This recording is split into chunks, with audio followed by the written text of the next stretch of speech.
వనవీర movie review. ఈ movie 2 hours and 4 minutes తో prime లో స్ట్రీమ్ అవుతుంది. ఇంకా ఈ మూవీ ఎలా ఉందంటే, ఫస్ట్ ఆఫ్ ఆల్ పేరు కోసమో లేక ఇంకొక దాని కోసమో మూవీలో దేవుడిని వాడుకోవడం మానేయాలి గైస్. ఫస్ట్ ఆఫ్ ఆల్ ఈ మూవీకి దేవుడు అనే ఒక చిన్న టాపిక్ అవసరం అంటే లేదు గైస్. అసలు మూవీ స్టోరీకి దానికి సంబంధమే ఉండదు. మూవీ స్టార్టింగ్ నుంచి ఆ క్లైమాక్స్ దాకా హనుమంతుడు హనుమంతుడు అని చంపేస్తా ఉంటాడు గైస్. అసలు ఏమైనా అంటే హనుమంతుడు హనుమంతుడు అంటారు. స్టోరీకి దానికి ఏమన్నా సంబంధం ఉందా అంటే, మనుషులు ఏది పడితే తీసినా గానీ చూసేస్తారు అనుకుంటున్నారో మరి నాకు అర్థం కావట్లేదు. మరి వీళ్ళు ఎలా అనుకుంటున్నారో ఏమో అర్థం కావట్లేదు గైస్. లిటరల్లీ మూవీలో ఏంటంటే చెప్పడం అయితే వానరులు వానరులు అంటారు, కాకపోతే పెట్టడం ఏమో హనుమంతుడినే పెట్టేశారు అనమాట. అంటే యాక్షన్ దగ్గర కావచ్చు, ఫైట్స్ దగ్గర కావచ్చు, అక్కడైతే మన హనుమంతుడినే పెట్టారు అనమాట. ఇంకా మూవీలో విలన్ గైస్ యాక్టర్ వచ్చేసి నందు గారు అనమాట.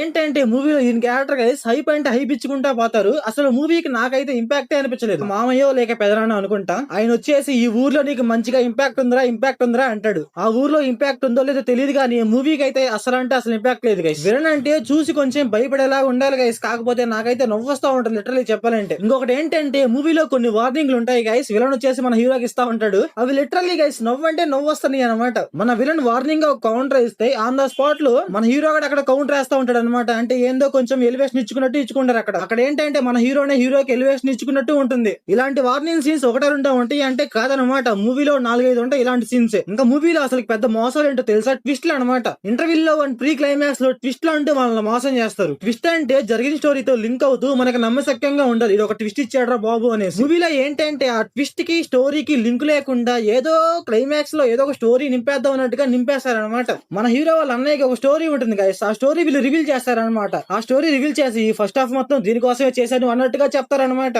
అదైతే నాకైతే మరీ అంతే అనిపించలేదు గైస్. నాకైతే డల్ గా అనిపించింది. అలాగే వాళ్ళ ఫాదర్ దగ్గర ప్రీ క్లైమాక్స్ లో ఇంకో స్టోరీ ఉంటుంది, అది కూడా ఇలాగే ఉంటుంది. వీళ్ళు ఏంటంటే స్టోరీ మొత్తం అయ్యాక మనం ఒకటి అనుకుంటాం అనమాట, వీళ్ళు దీనికోసమే చేశారా బాబు అనేసి. వీళ్ళు ఏంటంటే మేము దానికోసం చేయలేదు ఇంకొక దానికోసం చేసాము అన్నట్టుగా స్టోరీ మొత్తం తిప్పేస్తారు. ఇంకా ఈ మూవీ ప్లాట్ లైన్ ఏంటంటే, మన హీరో ఒక పార్టీ ర్యాలీకి తన బైక్ ఇస్తాడు. అప్పుడు ఏం జరిగింది, అసలు ఆ బైక్ సంగతి ఏంటి, దానికి దీనికి మన హీరోకి ఏం సంబంధం అనేసి మనం మూవీలో చూస్తాం. ఇంకా ఈ మూవీ ఫ్యామిలీ వాచబుల్ అంటే yes guys watchable. Adult scenes అయితే ఏముండవు, కాకపోతే అక్కడక్కడ కొన్ని బ్యాడ్ బ్యాడ్స్ ఉంటాయి గైస్. అవే కొంచెం డిస్టర్బ్ చేయొచ్చు. ఇంకా ఇంటర్వ్యూలో ఒక చిన్న ఫైట్ ఉంటుంది గైస్. ఆ ఫైట్ అయితే కొంచెం బాగుంటుంది, విజువల్లీ బాగుంటుంది అనమాట. అలాగే క్లైమాక్స్ లో ఒక చిన్న కామియా ఉంటుంది గైస్. ఆ కామియా అయితే కొంచెం బాగుంది, నాకైతే నచ్చింది. క్లైమాక్స్ అయితే అక్కడ ఆ క్లైమాక్స్ అయితే నాకు కొంచెం కామెడీగా అనిపించింది గైస్. అంతే మూవీలో ఏమైనా నచ్చిందా అంటే ఈ క్లైమాక్స్ ఒకటి, అలాగే ఇంటర్వ్యూలో ఒకటి, అంతే. ఇంకా మూవీలో డైరెక్షన్ అండ్ విజువల్స్ గైస్ పర్లేదు, బానే ఉన్నాయి. సో ఓవరాల్ గా మూవీ ఎలా ఉందంటే నాకైతే యావరేజ్ అనిపించింది గైస్. మీరు మూవీ చూసి ఉంటే మీకు ఎలా అనిపించిందో కామెంట్ చేయండి. So thanks for watching.